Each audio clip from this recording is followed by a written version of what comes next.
আসসালামু আলাইকুম। কি অবস্থা বাচ্চা-কাচ্চারা? তোমরা জানো ব্রাদার সাজেশন তোমাদের জন্য একটা সিরিজ চালু করছে, সেটা হলো ইসলামী বিশ্ববিদ্যালয়ে প্রশ্ন ব্যাংক সমাধান। কারণ তোমরা জানো গুচ্ছ বিশ্ববিদ্যালয়ে ভর্তি পরীক্ষার এই বছর প্রশ্নের দায়িত্বে আছে ইসলামী বিশ্ববিদ্যালয়। অর্থাৎ ইসলামী বিশ্ববিদ্যালয় থেকেই এবার প্রশ্নটা প্রণয়ন করা হবে, যার কারণে প্রশ্নের মধ্যে একটা প্রভাব কিন্তু এই ইসলামী বিশ্ববিদ্যালয়ের জন্য থাকবে আর কি। অর্থাৎ একটা বিশ্ববিদ্যালয়ে যখন টিচাররা প্রশ্ন করে তখন তাদের যে প্রিভিয়াস প্রশ্ন সেখান থেকেই হলো কি এটা অনুপ্রাণিত থাকবে, অথবা ওইখান থেকে হুবহু অনেক কিছু কমন পাইতে পারো।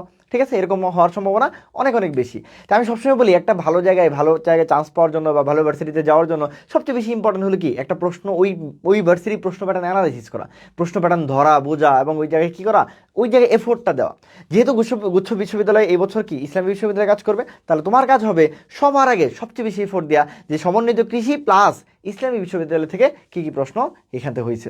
তো সেটারই ধারাবাহিকতায় আমরা অলরেডি কিছু ভিডিও দিয়েছি, যারা দেখো না অবশ্যই দেখে নিবা। আর সেটারই ধারাবাহিকতায় আমরা আজকে হলো রক্ত সঞ্চালন থেকে এই অধ্যায় থেকে কি আমাদের আজকে হলো তোমাদের এই সিরিজটা তোমাদের পড়াবো।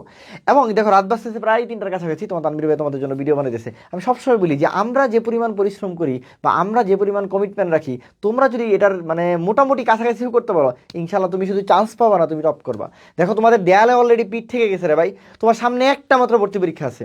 সো গুচ্ছ ভর্তি পরীক্ষায় কীভাবে চান্স পেতে হয়, কী করতে হয়, ঠিক আছে ইনশাল্লাহ আমরা তোমাদের দেখাবো। চলো আমরা কথা না বাড়িয়ে দেখি। দেখো আমরা হলো চতুর্থ অধ্যায়টা তোমাদের আজকে হলো পড়াবো। ঠিক আছে, চতুর্থ অধ্যায় যেটা আমরা বলি হলো যে হলো কি রক্ত সঞ্চালন। ঠিক আছে, এই অধ্যায় থেকে প্রচুর প্রশ্ন আসছে, চলো আমরা হলো দেখি। দেখো কি প্রশ্ন আসে, হৃদযন্ত্রের রোগ নির্ণয়ের প্রাথমিক পরীক্ষা কোনটা। এখান থেকে প্রায় প্রশ্ন আসে, নট লাইক হলো ইসলামী বিশ্ববিদ্যালয় থেকে আসছে, এটা বিভিন্ন ভার্সিটিতে বিভিন্ন জায়গায় মেডিকেল থেকে শুরু করে তুমি যত জায়গায় অ্যাডমিশন দিছো অনেক জায়গায় এই প্রশ্নটা চলে আসে। দেখো এখানে অনেকগুলো জিনিস আছে, তো চলো আমরা হলো কীভাবে কী করি। দেখো হলো এনজিওগ্রাম, ধরো আমাদের হলো কারো যদি কী হয় হৃৎপিণ্ডে কোনো ব্লক থাকে, বিশেষ করে আমরা বলি না রিং পরাইছি, যে দাদার নানার বা হলো বয়স্ক যারা আছে তাদেরকে রিং পরানো হয়। ঠিক আছে, আমরা যেটা মেডিকেল টার্মে বলি স্ট্যান্ড পরানো হয়, করোনারি স্ট্যান্টিং বলি। এটা এই যে কোনো ব্লক আছে কিনা এটা দেখার জন্য যে টেস্ট করি সেটাকে বলা হয় এনজিওগ্রাম। লিপিড প্রোফাইল মানে কি, তোমার শরীরে চর্বি কতটুকু আছে, ঠিক আছে, তোমার রক্তের মধ্যে কি চর্বির পরিমাণটা দেখি। আচ্ছা, ইটিটি মানে কি ভাইয়া, ইটিটির পূর্ণরূপ যদি বুঝো তাহলে তুমি বুঝবা। ইটিটি মানে কি ভাইয়া, বাংলায় যদি বলি ইংরেজিতে যদি বলি, এটার মানে হলো ভাইয়া এক্সারসাইজ টলারেন্স টেস্ট। কি বলা হয়, এক্সারসাইজ টলারেন্স টেস্ট। দেখো নামের সাথে আছে যে টলারেন্স মানে সহ্য ক্ষমতা, কতটুকু এক্সারসাইজ করলে কতটুকু সহ্য করতে পারে একটা হার্ট। তার মানে এটা দিয়ে আমরা কি দেখতে পারি, এটা দিয়ে আমরা দেখতে পারি হলো কার্যদক্ষতা, যে একটা হার্ট কতটুকু দক্ষ আছে এটা দেখতে পারি। আর এই যে ইলেকট্রোকার্ডিওগ্রাম, এটা দিয়ে আমরা বুঝতে পারি হৃৎপিণ্ডের কি প্রাথমিক অবস্থা। একটা হৃৎপিণ্ডের রোগী, একটা হার্টের অ্যাটাকের রোগী বা একটা বুকে ব্যথার রোগী প্রথম হসপিটালে গেলে প্রথম যে টেস্টটা করা হয় সেটা নামই বা ইসিজি। তাহলে ইসিজি দিয়ে কি দেখি আমরা, প্রাথমিক পরীক্ষা দেখি। তাহলে আরও কিছু দেখি, তাহলে ভাইয়া ইসিজি দিয়ে কি দেখি, তানভীর ভাই বলছে প্রাথমিক রোগ নির্ণয়ের জন্য যে হার্টের অন্য কী ধরনের কী সমস্যা হয়েছে, একদম বেসিক একটা পরীক্ষা। প্রথম যে হসপিটালে ঢুকলেই কার্ডিওলজি, বাংলাদেশের যে কোনো হসপিটালে কার্ডিওলজি ওয়ার্ডে তুমি জাস্ট ঢুকার পরে প্রথমে দেখবা বুকের মধ্যে অনেকগুলা তোমাকে কিছু লিড বসায় তোমাকে কী করছে, ইসিজি করছে। তাহলে এটা দিয়ে আমরা প্রাথমিক রোগ নির্ণয় করি। আচ্ছা, তারপরে ইটিজি মানে কি বলছি, এক্সারসাইজ কতটুকু সহ্য করতে পারতেছে, এটা দিয়ে আমরা কার্যক্ষমতা দেখি। রক্তের বিএনপি কি, কয়েকদিন আগে বিএনপি কি ছিল, একটু ফেলুর ছিল, কিন্তু এখন বর্তমানে হলো বিএনপি বাংলাদেশের প্রধান রাজনৈতিক দল। তাহলে বিএনপি আমরা কি মনে রাখি, যে হার্ট ফেলুর। ঠিক আছে, আচ্ছা এনজিওগ্রাম করলে কি দেখে, একটু আগে বলছি যে কোনো ব্লক আছে কিনা সেটা আমরা দেখতে পারি। এমআরআই দিয়ে কি করি, ম্যাগনেটিক রেজোনেন্স ইমেজিং, এটা আমরা কি বলি চুম্বক দিয়ে আমরা হলো কি দেখি, কি আমাদের পেশির অবস্থান দেখতে পারি। তাহলে হৃৎপিণ্ডেরও পেশি আছে, তাহলে এই পেশির অবস্থা দেখি। ঠিক আছে, আর কি আছে, বুকের এক্সরে করলে দেখবা এই পাশে একটা লাংস দেখা যায়, এই পাশে একটা লাংস দেখা যায়, মাঝখানে কিছু ফাঁকা জায়গা থাকে একটু সাদা ওই জায়গায় আমার হলো হার্ট থাকে। তো এই জায়গাটা যদি বড় হয়ে যায় তাহলে আমরা বুঝতে পারি হার্ট বড় হয়ে গেছে, যদি ছোট হয়ে যেতে পারে বা অন্য অনেক কিছু হয়ে যেতে পারে তাহলে আমরা হার্টের অবস্থাটা বুঝতে পারি। তাহলে এই এক্সরে দ্বারাও যদিও আমাদের কি দেখা হয়, ফুসফুস দেখা হয়, বাট মাঝখান দিয়ে অটোমেটিক আমরা কি করতে পারি, হৃৎপিণ্ডের অবস্থাটা দেখতে পারি। আরেকটা জিনিস যেটা আছে আমাদের সেটা হলো ট্রোপোনিন আই। কি বলা হয় সেটাকে আমরা বলি ট্রোপোনিন, যে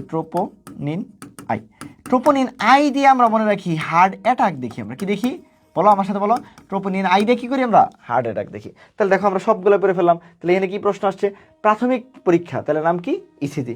আর এখানে কি বলছে, আর এক্সরে অবস্থা দেখি, ইসিজি প্রাথমিক পরীক্ষা, ইটিটি কার্যক্ষমতা দেখি, বিএনপি ফেলোর দেখি, এনজিওগ্রাম দিলে ব্লক দেখি, পেশি দিয়া এমআরআই দেখি, আর ট্রোপোনিন আই দিয়া অ্যাটাক দেখি। এই যে যতটুকু কথা বললাম এটা যদি তুমি ভালোভাবে পড়তে পারো ইনশাল্লাহ এখান থেকে তোমার প্রশ্ন কোনো সময় মিস হবে না। চলো আমরা নেক্সট দেখি। তার আগে আরেকটা কথা যেটা হলো যে এটা হলো তোমাদের ইসলামী বিশ্ববিদ্যালয়ে তো পড়াচ্ছি, ঠিক আছে, সমন্বিত কৃষি যেটা আছে ওটাও আমরা পড়াবো। ইভেন প্রত্যেকটা চ্যাপ্টার ধরে ধরে ইনশাল্লাহ তোমার তানভীর ভাইয়া বলছে, আমি বলি যে আমি তোমাদের বিগত এই সেশনে যে পরিমাণ ম্যারাথন ক্লাস নিছি এবং ম্যারাথন থেকে যে পরিমাণ কমন পড়ছে তোমরা যারা প্রিভিয়াসলি ক্লাস করছো প্রত্যেকে বলতে পারবো ইনশাল্লাহ, সেটা যদি আমি কমন ফেলাইতে পারি তাহলে আমি যদি তোমাকে গুচ্ছে প্রত্যেকটা চ্যাপ্টার খুব সুন্দর করে গুছাই দিতে পারি, প্রত্যেকটা চ্যাপ্টার তোমার তানভীর ভাই গুছাই দিচ্ছে, তাহলে ভাই এখানে তুমি বেস্ট আউটকাম পাবো না ইনশাল্লাহ। আমি আবারও বলি তোমরা ভাবো তোমরা বায়োলজি ভালো পড়ো, কেমিস্ট্রি ভালো পড়ো, দেখো গুচ্ছে চান্স পাওয়ার জন্য মাত্র 50 নাম্বারও দরকার। এই 50 নাম্বার ফিজিক্স ম্যাথ তো আছেই, পাশাপাশি কিন্তু বায়োলজি কেমিস্ট্রিতেও আছে। তুমি বায়োলজি যদি ভালো পড়ো, তুমি যদি 20-এর বেশি পাও তাহলে তো তোমার এখানে অনেক কিছু হয়ে গেলো। তুমি 50-এর কাছাকাছি তুমি এলো, কেমিস্ট্রি যদি 20 পাও তাহলে 42-44 হয়ে যেতেছে, বাকি আর ম্যাথ ফিজিক্সে তুমি 7-8 পাবো না, খুব সহজ রে ভাই। তাহলে তুমি যে জায়গায় ভালো পারো ওটাকে আরও বেশি এফোর্ট দাও। এই বায়োলজি টোটাল দায়িত্ব তোমার তানভীর ভাই নিচ্ছে এবং টোটাল ব্রাদার্স সেশন তোমাদেরকে গুছায় সব কিছু শেষ করে দেবে, ঠিক আছে। তো এটা আমাদের কি জিএসটি স্টার 6.0 অলরেডি অনেক পোলাপান ক্লাস করতেছে, আমাদের স্টুডেন্ট সংখ্যা কম হোক বেশি হোক আমরা ডেডিকেশন কলিজা দিয়ে পড়াই, ঠিক আছে। আমাদের এটা কোর্স ফি 1299 টাকা, বাট যারাই আমার ভিডিওটা দেখতেছো তাদের জন্য এই কোর্স ফিটা থাকবে 999 টাকা। জাস্ট আমাদের পেজে নক দিবা, বলবা তানভীর ভাই বলছে 999 টাকা, বাট নর্মালি ভর্তি হলে কিন্তু 1299 টাকা লাগতে পারে, অথবা আমার নাম্বারে যোগাযোগ করতে পারো 0640-780-704, ঠিক আছে। নির্বাচনের কারণে অনেক সময় টাকা পাঠানো যেতেছে না, সবাই 999 টাকা পাঠাবা, সেন্ড মানি করা যায়, ঠিক আছে। 1000 টাকার বেশি করা যায় না, কিন্তু 1000 টাকা করা যায় বা 999 টাকা করা যায়। যারা ভর্তি হতে চাও আমাদের পেজে নক করবা, মেসেঞ্জার অথবা আমার নাম্বারে নক দিবা। চলো আমরা পরেরটা দেখি। কাইল কি? আচ্ছা, কেউ যদি বেশি বেশি পরিমাণে চর্বি খায়, চর্বি যখন খাইলে তখন ফ্যাটের পরিমাণ বাইরে যায়, আমাদের যে লসিকা থাকে, দ্বিতীয় রক্ত সংবহন যেটাকে বলি আমরা, এই যে লসিকা যে থাকে, লসিকার মধ্যে কি হয়, ফ্যাটের পরিমাণ বাইরে যায়। কেউ যদি বেশি পরিমাণ চর্বি খায় তাহলে ফ্যাট বাড়বে না রে ভাই, একটু বাড়লে তখন কি হয়, দুধের মতো সাদা, তোমরা দেখো না গরুর চর্বিগুলো সাদা ফকফকা থাকে, তাহলে ভাই এরকম লসিকার মধ্যে যখন ফ্যাট বেড়ে যায় তখন দেখতে একটু দুধের মতো সাদা হয়, এই জিনিসটাকে বলা হয় কাইল। এই জিনিসটাকে কি বলা হয়? কাইল। তাহলে কাইল এক ধরনের কি ভাই, অন্য কিছু না ভাই, লসিকা। আসলে মূলত কি থাকে, তাহলে চর্বিযুক্ত খাবার যদি কেউ বেশি খায় তখন ফ্যাটের পরিমাণ বা চর্বির পরিমাণ বেড়ে যায়, কোথায়? লসিকায়। তখন দেখতে কার মতো মনে হয়? দুধের মতো সাদা মনে হয়, এই দুধের মতো সাদা অংশটাকে বলা হয় কাইল, ঠিক আছে। এই দুধের মতো সাদা অংশটাকে কি বলা হয়? কাইল। তারপর রক্ত সঞ্চালনের 5 নাম্বার ফ্যাক্টর, যারা আমার ক্লাসটা করছো, ঠিক আছে, আমি এগুলো কি অলরেডি আমাদের পেইড ব্যাচে আমাদের রক্ত সঞ্চালন ক্লাসটা নিয়েছি, তোমরা প্রত্যেকে বলতে পারো 13টা ফ্যাক্টর তানভীর ভাই মাথার মধ্যে রেজোনেন্স ক্রিয়েট করে দিছে। তানভীর ভাই পড়াবে, ওটা মনে থাকবে না, হইতেই পারে না ইনশাল্লাহ, তোমার ভালো লাগবে না, হইতেই পারে না ইনশাল্লাহ, ঠিক আছে। ফ্যাক্টর আছে কয়টা? 13টা। 4টা তো তোমরা ছোটবেলাতে পড়ছো প্রধান ফ্যাক্টর, ঝামেলা বাজে ভাই 5, 6, 7, তাই না? এই যে 5, এই যে 6, আর কত আছে 7, এই তিনটার মধ্যে ঝামেলা বাজে বেশি। এখন দেখো 6 নাম্বারটা প্রকল্পিত, এটা আসে না এখনো, এটা নিয়ে প্যারা নেওয়ার কিছু নাই, এটা পরীক্ষা ওইভাবে কখনো আসে না। ঝামেলা হচ্ছে 5 আর 7-এর মধ্যে। এখন তুমি বলো লাকি কে ভাই? লাকি 7 বলি না সবসময় ভাই, লাকি 7, 7 সবসময় বলো। রোনালদো 7 নিয়ে খেলে, ঠিক আছে। রোনালদো কি করছে, এই 7 নাম্বারটাকে স্টেবল করছে। আমি বলি মেসি, নেইমার, ঠিক আছে, এরা কিন্তু হলো 10 নাম্বার জার্সি নিয়ে খেলছে। এর আগে কিন্তু পেলে, ম্যারাডোনা এরা 10 নাম্বার নিয়ে খেলছে, বা বিশ্বের বড় বড় খেলোয়াড়রা কিন্তু 10 নাম্বার নিয়ে জার্সি নিয়ে খেলে। কিন্তু 7 নাম্বার জার্সি রোনালদোই কিন্তু, মানে এর আগে অনেকে খেলছে, বাট রোনালদো কি বেশি গেলো কি পপুলার বানাইছে 7 নাম্বার জার্সিটাকে, এটাকে স্ট্যাবিলিটি দান করছে রোনালদো, ঠিক আছে। এবং আমি স্পেসিফিক্যালি কারোই ফ্যান না, মানে সবাই ভালো, ঠিক আছে। মেসির জায়গায় বেস্ট, রোনালদোর জায়গায় বেস্ট। তাহলে এই যে 7 নাম্বার যে ওটা কি বলছি, লাকি 7, তাহলে ও কি আসলো? ও হলো স্ট্যাবল ভাই। ও কি? ও হলো স্ট্যাবল, ঠিক আছে। আচ্ছা, ও স্ট্যাবল কি করছে, রোনালদো কি করছে, এটাকে স্ট্যাবিলিটি দান করছে। তাহলে 5 কি ভাই? 5 হলো লেবাইল, 5 একটু ভঙ্গুর টাইপ, 7 কিন্তু স্ট্যাবল। যে স্ট্যাবল সে কি করছে, রোনালদো কি করছে, একটা জিনিস কি ছিল, একটু আনপপুলার ছিল, সেটাকে পপুলার কনভার্ট করছে। তো এই জন্য স্ট্যাবেলের অপর নাম হলো প্রো কনভার্টিং। কি নাম ভাই? ও কনভার্ট করছে, এই জন্য এটার নাম হলো প্রো কনভার্টিং। আর লেভাইল যে সে একটু ধাক্কা দিয়ে এলো কি ঠিক করতে যাচ্ছে, তাহলে ভাই ওর নাম হলো প্রো এক্সিলারিং, প্রো এক্সিলারিং। এই তাহলে ভাইয়া এই যে কত সহজে 5, 6, 7 শিখে ফেললাম। তাহলে 5 আর 7-এর মধ্যে কে স্টেবল ভাইয়া? 7 স্টেবল। 5 কি ভাই? লেভেল মানে ভঙ্গ, স্টেবল মানে কি? স্থির। তাহলে যে স্টেবল সে কনভার্ট করছে স্টেবিলিটিতে, আর যে ভাই লেভাইল সে প্রো অ্যাক্সিলারিং করছে, শেষ।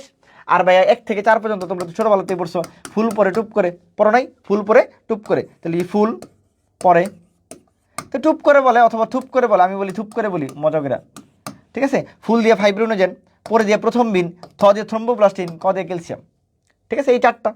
তাহলে প্রথম বিন ক্যালসিয়াম এগুলো তো না ভাই, প্রো অ্যাক্সিলারিন আর প্রো কনভার্টিন, এই যেটার মধ্যে ঝামেলা ভাইয়া। প্রো কনভার্টিন হলো কি ফ্যাক্টর? Stable factor. তাহলে যেহেতু 5 চাইছে, 5টা কি ভাইয়া? লেভাইল ফ্যাক্টর। লেভাইল ফ্যাক্টর মানে কি ভাইয়া? প্রো অ্যাক্সিলারিন। এই যে মজা, ঠিক আছে, মজা করে বললেই ভালো লাগে। ফাইব্রিনোজেন কোথায় থাকে না? ফাইব্রিনোজেন কি ফ্যাক্টর বলো? একটু আগে বললাম ফুল পরে টুপ করে বা থুপ করে, বা ফুল পরে থুপ করে কই থাকে? রক্তের মধ্যে থাকে। কি ধরনের ফ্যাক্টর? রক্ততঞ্জন ফ্যাক্টর। আমরা জানি রক্তের মধ্যে যা থাকে তাকে বলা হয় রক্ত রস বা প্লাজমা।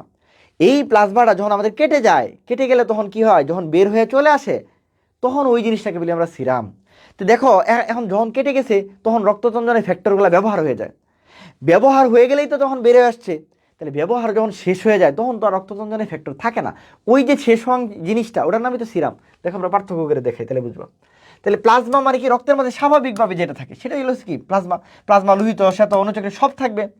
এখানে প্রত্যেকটা রক্ততঞ্জন ফ্যাক্টরগুলো থাকবে, তঞ্জন ধর্ম থাকবে, সব থাকবে।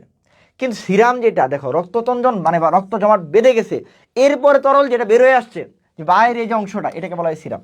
তাহলে তুমি আমাকে বলো, ওইখানে 3টা রক্তকণিকা ব্যবহার হয়ে গেছে, সবগুলো মরে গেছে, তাহলে তো এনে কোনো রক্তকণিকা থাকবে না। ওইখানে সব রক্ততঞ্জনের ফ্যাক্টর ব্যবহার হয়ে গেছে, তাহলে ভাই এখানে কোনো ফাইব্রিনোজেন থাকবে না। তার মানে এখানে কোনো ধরনের কি নাই? রক্ততঞ্জন ধর্মও নাই। তাহলে দেখো এখানে বলছে যে ফাইব্রিনোজেন কোথায় থাকে না? তোমাদের যদি আসে প্লাজমা, প্লাজমায় তো থাকে না ভাই, এনে প্লাজমা আছে, তাহলে এটা বাদ। তাহলে ভাই সিরামে থাকে না, শুধু কোথায় থাকে না? সিরামে থাকে না। ওকে, আচ্ছা। এরিথ্রোসাইটের স্বল্পায়ু কেন? আমরা জানি লোহিত রক্তকণিকা কি স্বল্পস্থায়ী। কেন? কারণ আমরা জানি মানুষের লোহিত রক্তকণিকা বা স্তন্যপায়ীদের লোহিত রক্তকণিকায় বা ম্যামালিয়াদের লোহিত রক্তকণিকায় কি থাকে না? নিউক্লিয়াস থাকে না। কেন? দেখো আমাদের জন্য নিউক্লিয়াসের চেয়ে বেশি ইম্পর্টেন্ট কি? Carbon, oxygen. অক্সিজেন যদি না থাকে তাহলে আমরা মরে যাবো রে ভাই। এখন একটা একটা একটা লোহিত রক্তকণিকার মধ্যে ধরো একটা নিউক্লিয়াস আছে, তাহলে অক্সিজেন মাঝখানে এত বড় একটা নিউক্লিয়াস থাকলে অক্সিজেন নিয়ে যেতে পারবে? তা আল্লাহ কি করছে? আল্লাহ বলছে না, এই দরকার নাই। এত বড় এত বড় কি দরকার নাই? নিউক্লিয়াসের দরকার নাই। তাহলে ফাঁকা জায়গা বেশি, অক্সিজেন বেশি বেশি নিয়ে যেতে পারবে। তা আল্লাহ তাআলা স্বল্প আয়ু করছে কেন? এখন যেহেতু নিউক্লিয়াস নাই, তো নিউক্লিয়াস একটার মধ্যে না থাকলে ওর তো একটু আয়ু কম থাকবে। এই জন্য লোহিত রক্তকণিকার আয়ু কয় দিন? 120 দিন, অথবা কয় মাস? 4 মাস। বাংলা ইংরেজি মিক্স করে লিখতেছি, 4 মাস। 120 দিন বা 4 মাস। কেন ভাইয়া স্বল্পায়ু? কারণ ভাইয়া এটা হলো কি থাকে না? নিউক্লিয়াস থাকে না। এখানে কি থাকে না ভাই? নিউক্লিয়াস থাকে না। ওকে, তারপর চলো, নিউক্লিয়াস বিশিষ্ট লোহিত রক্তকণিকা থাকে কোন প্রাণীতে? এটা এটা অনেকবার আসছে, যদিও এই প্রশ্নটা একটু আনকমন, বাট আইইউতে 4-5 বার আসছে এই প্রশ্নটা, আসছে একদম এই অপশনগুলো আসছে। তাহলে দেখো আমরা নর্মালি জানি যে আরশোলা মানে হলো কি? তেলাপোকা। তেলাপোকাতে কোনো ধরনের নিউক্লিয়াসই থাকে না, মানে কোনো ধরনের লোহিত রক্তকণিকাই থাকে না। নিউক্লিয়াস তো পরের হিসাব। তেলাপোকার ক্ষেত্রে কোনো ধরনের লোহিত রক্তকণিকাই থাকে না, বাদ। এর পাশে গিনিপিগ আর মানুষ, এই দুটো হলো স্তন্যপায়ী। এই দুটো কিরকম? স্তন্যপায়ী। তা আমরা জানি স্তন্যপায়ী বা মানুষের ক্ষেত্রে কি থাকে না? মানুষের লোহিত রক্তকণিকা বা আরবিসিতে কখনোই কি থাকে না? নিউক্লিয়াস থাকে না। তাহলে বাকি রইছে আর কি? একটা। তাহলে বলছি যেহেতু থাকে, তাহলে বাকি অপশন একটাই ভাই, ব্যাং। ব্যাংটা কি ভাই? উভচর। তাহলে আমরা জানি উভচরে বা এবিসের ক্ষেত্রে, উভচর বা ইয়ার কি বলে এমফিবিয়ার ক্ষেত্রে, এই উভচর বা এমফিবিয়ার ক্ষেত্রে কি থাকে? আমাদের নিউক্লিয়াস থাকতে পারে। মেরুদণ্ডী প্রাণী হিমোগ্লোবিন থাকে। তুমি আমাকে বলো হিমোগ্লোবিন কই থাকে? আমরা বলি লোহিত রক্তকণিকা এত দামি দামি হয়েছে একমাত্র একটা জিনিসের কারণে, হিমোগ্লোবিনের কারণে। কারণ এই হিমোগ্লোবিন আবার কি নিয়ে যায়? অক্সিজেন নিয়ে যায়। তাহলে কই থাকে ভাই? বোঝাবুঝির কিছু নাই তো, যে একটা জায়গায়। আর কোথাও থাকে ভাই? রক্তরসে তো থাকে না, তাহলে এই জন্য এটা বাদ। তাহলে এই রক্তরস বাদ, শ্বেত রক্তকণিকা তো থাকেই না, তাহলে থাকে কোথায়? লোহিত রক্তকণিকায়। আণুবীক্ষণিক সৈনিক কাকে বলা হয়? আমি বলছিলাম তোমাদের, যে যারা আমার ক্লাস করছো, ঠিক আছে, দেখো আমরা বলছিলাম যে এলো কর্নেল। কর্নেল বানান কেমনে? কলোনি, একটা কলোনি, এই যে কলোনি, কলোনির পিছনে যে লোকটা দাঁড়ায় থাকে তাকে বলা হয় কর্নেল। তাহলে এই যে যে লোকটা দাঁড়ায় থাকে, মানে লম্বা যে লোকটা দাঁড়ায় থাকে, এটাই তো কর্নেলের বানান। কর্নেল বানান কিন্তু এরকম, হ্যাঁ। তোমরা অনেকে বলো কর্নেল বানান CORNEL, না রে ভাই, কর্নেল মানে হলো কর্নেল, কলোনেল। এই যে কর্নেল বানালে এই যে লাস্টে যে লম্বা দাঁড়ানো ব্যক্তিটা, এটাই তো কর্নেল। তো লম্বা দাঁড়ানো ব্যক্তি, কর্নেল নিজে একটা কি ভাই? সৈনিক না? বলো, কর্নেল নিজে একটা কি? সৈনিক না? কর্নেল নিজে একটা সৈনিক কিনা? কর্নেল কি ভাই? লম্বা যে দাঁড়ানো ব্যক্তি, এটা কি ভাই? এল এল এল মানে কি ভাইয়া? লিম্ফোসাইট। এল মানে কি ভাইয়া? লিম্ফোসাইট। তাহলে আমরা কি বলতে পারি না যে লিম্ফোসাইট, এটা এল, এল মানে দাঁড়ানো ব্যক্তি, দাঁড়ানো ব্যক্তি মানে সৈনিক হিসেবে কাজ করে, তার মানে ভাই এটা হলো কি? সৈনিক হিসেবে কাজ করে। তারপর বেসোফিল, পরীক্ষায় যদি একটা জিনিস আছে সেটা ভাই বেসোফিল আসবে। বেসোফিলে বি, বি কয় নাম্বার অক্ষর ভাই? বি হলো 2 নম্বর অক্ষর। আনসার কিন্তু এটা, হ্যাঁ, এটা আনসার হল ডি। এখন এটা অন্যভাবে পড়াই দিচ্ছি। বেসোফিলি বি কয় নাম্বার অক্ষর? 2 নম্বর অক্ষর। ও দুইটা জিনিস তৈরি করে ভাই, একটা হলো হেপারিন, একটা হলো হিস্টামিন। একদম ইনফিনিট স্টার, এটা পরীক্ষা আসবেই। হেপারিন আর কি তৈরি করে ভাই? হিস্টামিন তৈরি করে।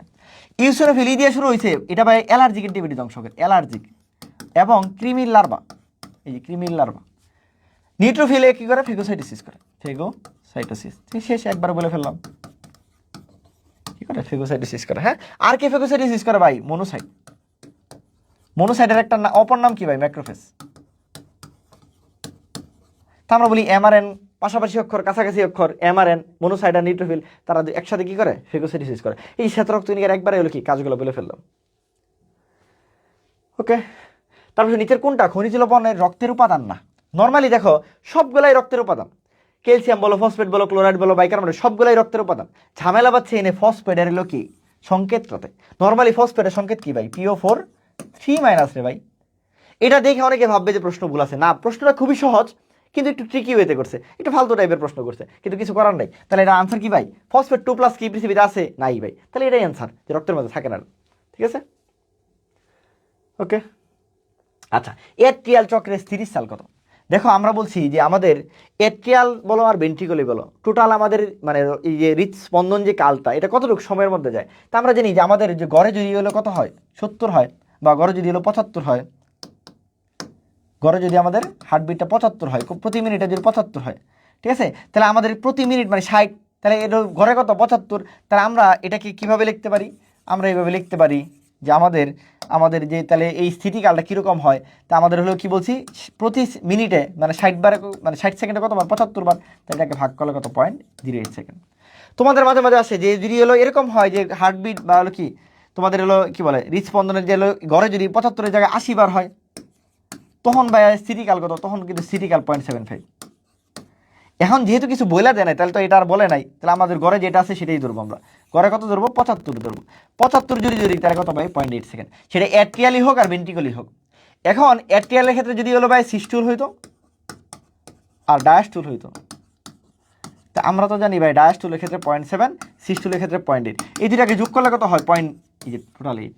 তাহলে বল যেহেতু কিছু বলে নাই, তার মানে কত হবে? দুটো যোগফল হবে 0.8 হবে।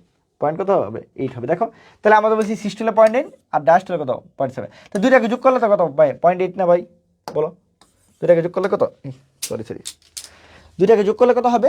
0.8 হবে। দুইটাকে যোগ করলে কত? 0.8 হবে। ঠিক আছে, এই মোটামুটি। তাহলে আমরা এইভাবে প্রত্যেকটা জিনিস, প্রত্যেকটা যা কিছু লাগে তোমাদের, যতভাবে যা হেল্প করা লাগে, ঠিক আছে, বলছি তো তোমাকে বায়োলজি, কেমিস্ট্রি, ফিজিক্স, ম্যাথ মানে যতভাবে যা হেল্প করা লাগে, ঠিক আছে ভাই, আরও করবে ইনশাল্লাহ। যারা এখনো ভর্তি হও না, যারা এখনো দ্বিধাদ্বন্দ্বে আছো, তুমি আরও জায়গায় ক্লাস করতেছো, করো তুমি ভাই, কইরা তুমি তানভীর ভাইয়ের একটা ক্লাস করো, দেখো তুমি কম্পারিজনটা করো। ঠিক আছে, আমরা প্রত্যেকটা চ্যাপ্টার, আমি বায়োলজিতে প্রত্যেকটা চ্যাপ্টার আলাদা আলাদা পড়াচ্ছি, প্রত্যেকটা চ্যাপ্টারের জন্য আলাদা আলাদা লেকচার নিচ্ছি ভাই, কলিজা দিয়ে পড়াই। ঠিক আছে, নিশ্চিন্তে নির্দ্বিধায় ভর্তি হয়ে যেতে পারে, ইনশাল্লাহ ভালো কিছু হবে। ঠিক আছে, এমন অনেক স্টুডেন্ট আছে শুধু আমার কাছে আসতেছে যে না ভাইয়া অনেক জায়গায় ভর্তি হয়েছি, আপনার ক্লাস করছি ভাই, ঠিক আছে, মনে হয়েছে যে না ভাইয়া আপনার কাছে পড়লে এটা ইনশাল্লাহ ভালো কিছু করবো। ঠিক আছে, বিশ্বাস রাখো ইনশাল্লাহ ভালো কিছু করবা। যারা ভর্তি হও নাই ভর্তি হয়ে যাও। সবাই ভালো থাকো, আসসালামু আলাইকুম।